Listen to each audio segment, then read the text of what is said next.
microphone in the back. Sorry, I didn't arrange for a microphone. Thank you, Brandon. This way, and then that way. Well, that was first, I believe. Yes, Greek translation with Roman numerals. Well, what can you do? John. Yeah, about the Septuagint. I know that it's like, I guess I'm wondering what impact does it have on translations today? I can see in some of my, footnotes in the Old Testament that it's one of, obviously, the references there. But would you say that a number of modern English translations would prefer a Septuagint rendering that would align with the New Testament quote? Does it influence the Old Testament translations today in that same way?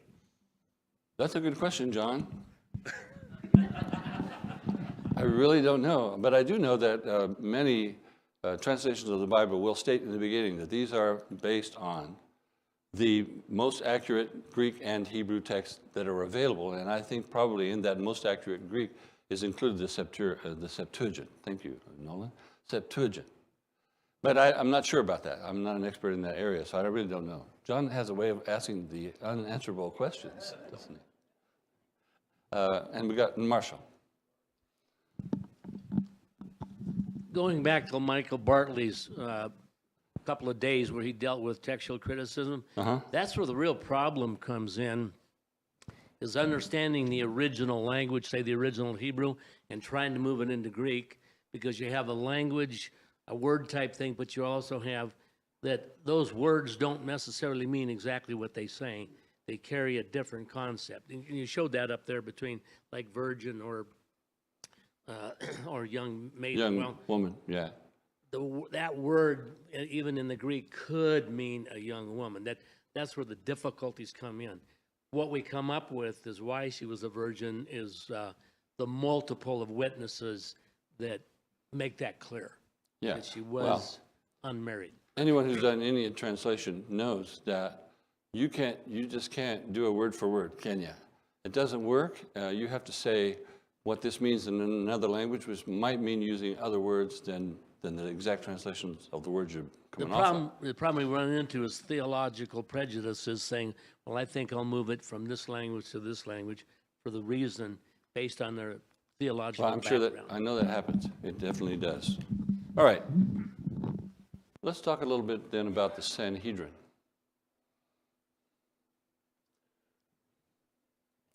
This comes from two Greek words which means sitting down together. And I undertook some research to find out when the Sanhedrin began, and I'm no more advanced now than I was when I started. Because we know it was very prominent in Jesus' time. But when you look at the historians, they don't agree on when it began. Jewish tradition says it began in Moses. You remember the 70 elders that Moses had around him. And then Unger, who's an American theologian, says it was during the Ptolemies. And then a French one that I consulted says it was during the Seleucids. And the Austrian theologian, Edersheim, The Life and Times of Jesus of Nazareth, everybody knows that text, I think. He thinks it was during the Maccabees and Hasmoneans. So somewhere between Moses and Jesus, the Sanhedrin began. I really don't think personally that it was during the time of Moses, because Moses didn't need the kind of judgment counsel that in my opinion, that the Sanhedrin was giving, since he was talking directly to God. So maybe, I think it was probably somewhere between the 400 period, rather than in the time of Moses. But again, it's really hard to define and determine exactly when they began. Now, I discovered this too, in looking at Sanhedrin, never knew this, there were what was called lesser Sanhedrins in small towns, consisting of 23 persons, operating the same way that the great Sanhedrin did in Jerusalem. Well, they were lesser, and they didn't have it was like a Supreme Court, the one in Jerusalem, and it would take on cases that were transferred to it by the lesser Sanhedrins in different towns. Now, I'm sure you're going to try to count all these little figures on here, but there were supposed to be 70 members plus one president who was now listen to this description, the current high priest. Now, this is during the time of Jesus. The current high priest. What's wrong with that expression? The current high priest. The priesthood was for life. So how can you talk about a current high priest? Well, during the Roman times, the high priest was determined by the Romans. So you did have former high priests. Case in point, Annas in Jerusalem, the time of Jesus. Annas he was the father-in-law, I believe, of Caiaphas, who was the high priest. So the high priest, the former high priest and his family, those people were still part of the men of his family, were still part of the Sanhedrin. So the current and former high priest and the head of the priest's family were one part of the Sanhedrin. Another part was the aristocracy. They were chosen because of their influence, their wealth. And those first two categories were almost always Sadducees by the time of Jesus. Talk about Sadducees later. And then the scribes and the doctors of the law, they were Pharisees. They were the ones who assured that decisions were respecting the old law. So as I said, the Sanhedrin operated like a Supreme Court, took on cases that were passed on to it by the local 23-member Sanhedrins, and it disappeared. At what date do you think in the first century would the Sanhedrin have disappeared? 70 AD, when the Romans came in and turned everything upside down. Josephus says that in the time of Jesus, the Sanhedrin was formally, led by the Sadducees, but practically ruled by the Pharisees. I'm not sure what he meant by that, but that's what he said. Okay, you see here they're seated in a semicircle. Here's a little bit easier to read picture. So they could see each other. In this illustration, number one is the high priest. The twos are the other members, and then the three is the accused, who stood in the middle. This would be where Jesus stood when he was being examined by the Sanhedrin. And then there were two notaries who were writing everything down. The two notaries stood before them. This is Torchon, another French author, I believe. The two notaries stood before them, whose duty it was to record the votes, and the prisoner had to appear in a humble attitude. He couldn't be defiant, and dressed in mourning. I don't know if that means sackcloth and ashes, but anyway, he couldn't be dressed up in his Sabbath finest. That would be bad for his judgment. The proceedings were simple. In civil cases, the plaintiff personally exposed his cause to the judges. The accused had the right to be present and to answer questions. In cases of crimes worthy of the death penalty, 2 or 3 witnesses were necessary. The examination of the testimonies formed the principal part of the procedure. A false witness risked the exact penalty he wished to fall upon the one he accused. Deuteronomy 19 is where that came from. And we know all these rules were knocked aside, were they not, in Jesus' time. The whole procedure was conducted orally, and it seems that the accuser and the accused did not use lawyers. That's interesting for a democracy. Did not use lawyers.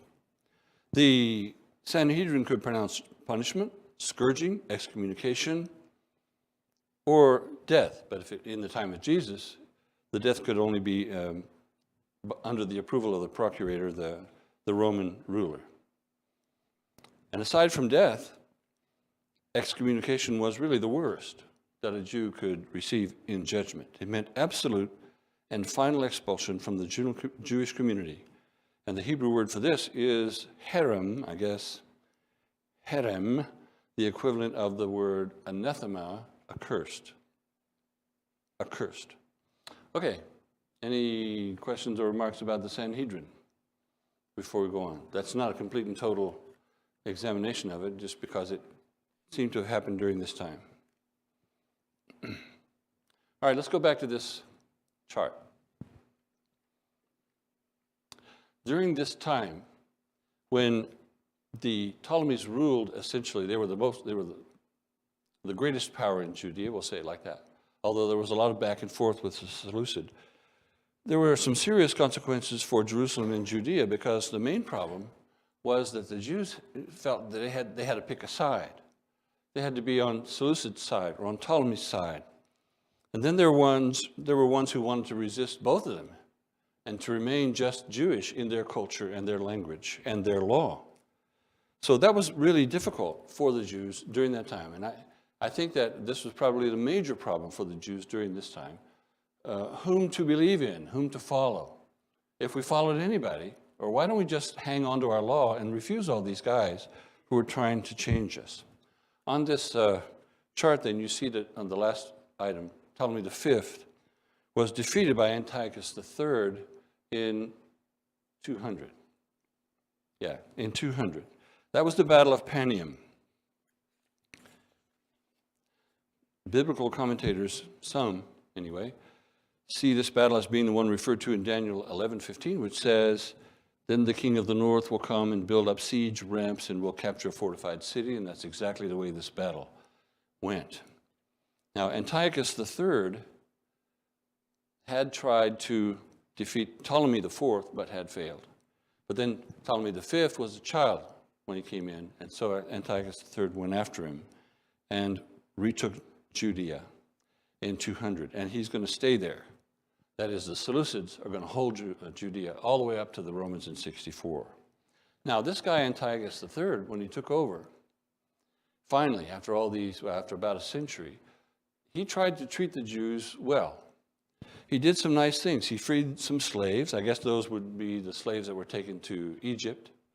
He granted the Jews freedom to worship in their own way. He provided his own allowance to them for sacrifices to be made at the temple. He exempted the temple officers from their taxes, and he reduced taxes on the general population by 1/3. He was doing some nice things. But that didn't last, because when the next one came in, whose name was Antiochus IV, it all disappeared. By the way, Antiochus, if you're wondering why we're talking about Seleucids and Antiochus at the same time, let me read you this little tidbit. The capital city of the Seleucids, the Syrians, the people who were ruling from the north of Jerusalem, the capital city of the Seleucids, from Seleucid I, the general of Alexander, was Antioch. Antioch, not of Pisidia, but Antioch in Syria, which is the origin of the names Antioch, Antiochus I, II, and III, and so forth. So Antiochus wanted to expand his territory, and he moved up into Turkey, went clear into Turkey where the Romans were becoming strong, and he was defeated at the Battle of Magnesia. Magnesia was famous for its dairy cows. They gave a lot of good milk. They called it... The older folks will know what I'm talking about, but not the younger ones, right? So I'm not even going to say it. Okay.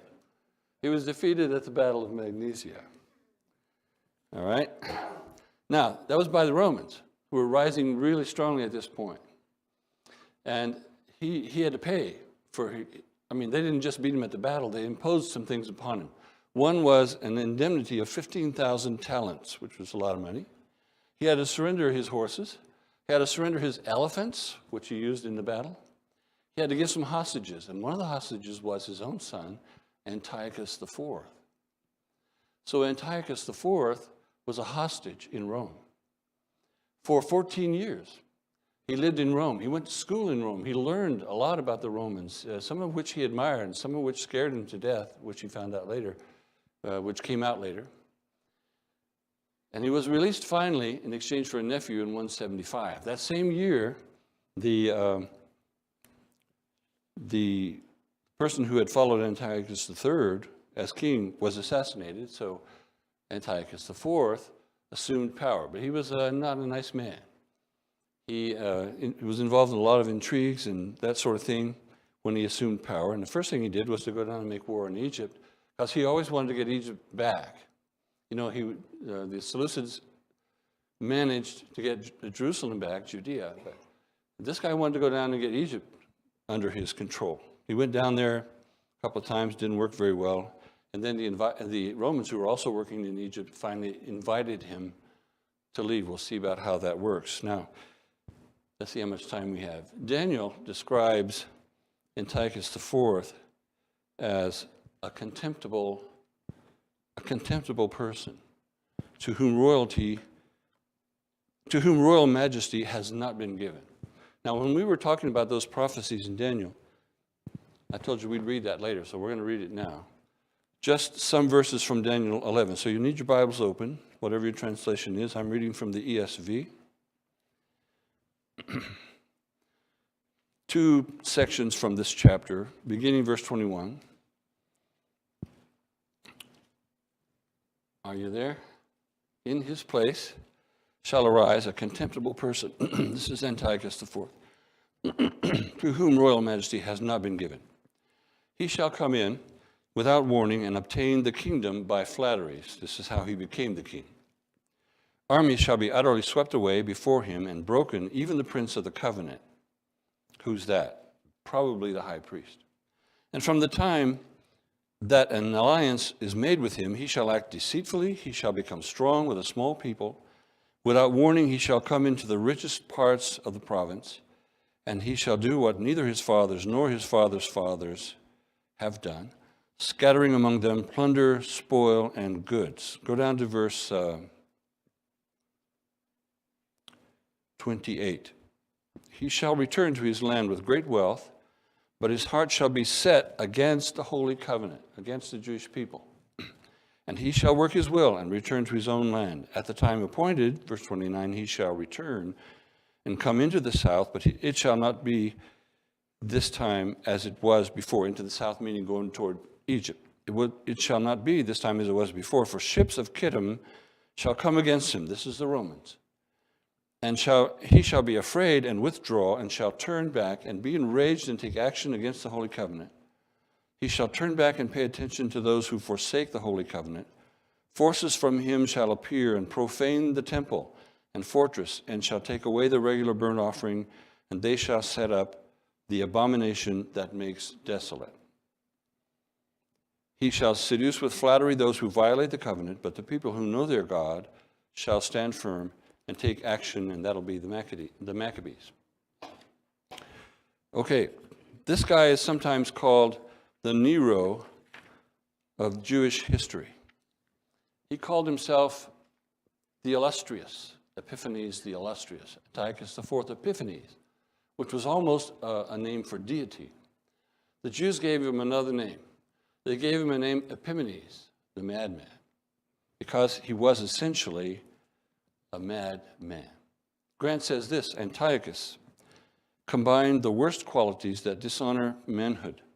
In him, the frenzy of the madman was ever frustrating the genius of the commander, and the cruelty of the persecutor undoing the prudence of the statesman. Actually, I think Grant was kind of easy on him in that description. His primary interest was in consolidating and affirming Seleucid power. He was obsessed with bringing Greek civilization to all of his kingdom, including and especially the Jews. He wanted to destroy the Jewish faith, absolutely destroy it, and have those Jews worshiping Greek gods. Of course, the Jews resisted this idea, but not all of them. There was, in Jerusalem, in Judea, a very strong pro-Syrian sentiment among a lot of people, headed by a succession of high priests favorable to the Seleucids. It can be said that during this period of the Seleucids, the high priest was actually a Seleucid official, because the high priest position had become a political thing, not a religious thing, a political thing. And a lot of these Jewish high priests were corrupt. During this period between the testaments, the high priestly role was almost a position equivalent to king of the Jews. It hadn't really come yet. It really came during the Hasmoneans, which are coming up, but it's on its way. Now, one high priest who was a Hellenizing high priest, he wanted to bring in the Greek, get rid of the Jewish law and all that stuff. His name was Jason. Now, is Jason a Jewish name? He took on a Greek name. He's a Jewish high priest, and his name he took on was Jason. Jason allowed non-Jews in Jerusalem to set up idols of their gods inside the temple. Talk about profaning the temple. Greek gods set up inside the temple. Now, what happened to Jason? And what's going on with Menelaus? Well, Jason went to Antiochus IV.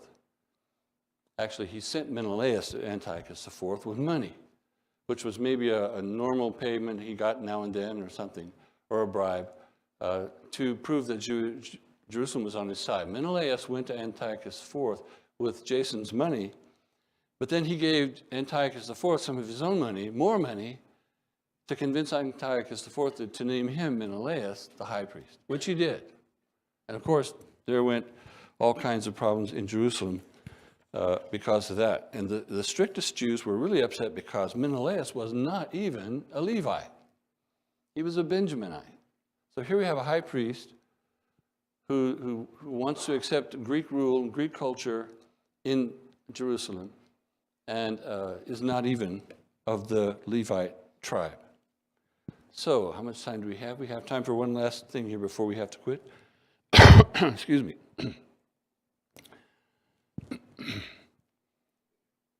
We're talking about Antiochus IV. After he had some success in Egypt, he still hadn't taken Alexandria, and he wanted to take Alexandria.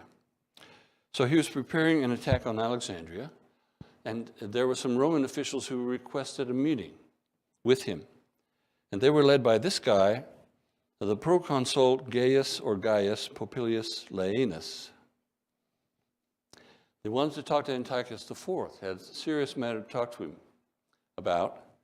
And so I read all about this, and one author said Gaius Laenus was an old school friend of Antiochus from his days as a hostage in Rome. So he knew him pretty well. Antiochus agreed to the meeting, but when they met, and Antiochus held out his hand in greeting, probably not the shaking hands type. What did the Romans do? They did this. This guy put in his hand a tablet that had a message on it. It was a decree from the Senate, and he told Antiochus, read this. So he read it, and the decree essentially demanded that he terminate his campaign against Alexandria, that he go home, that he leave the Romans to their conquest in Egypt. It was pretty nervy, probably, on the part of the Romans, but they were getting pretty strong.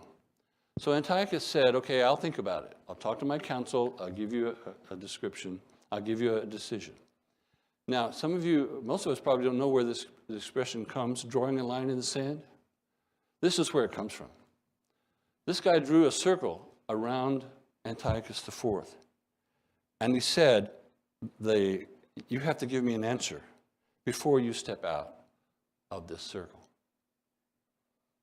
Now, that shows that Rome was more powerful than Seleucid, and they knew it.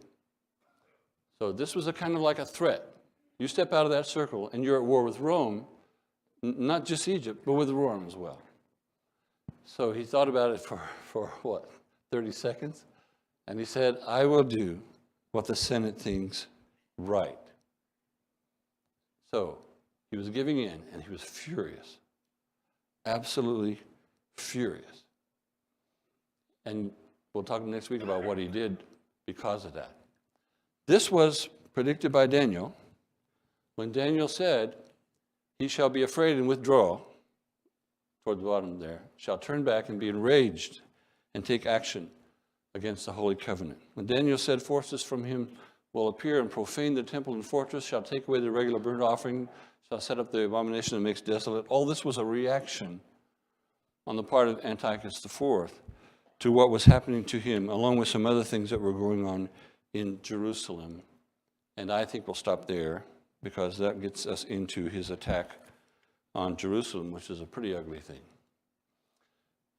Okay, Dave, if we could move over to the slide that says anchor. This one won't be an amusing one like some have been. I just wanted to talk about the anchor.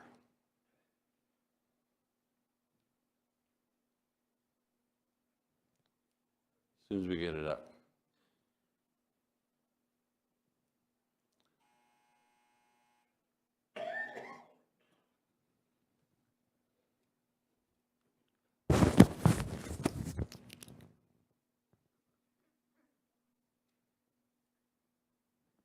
All right.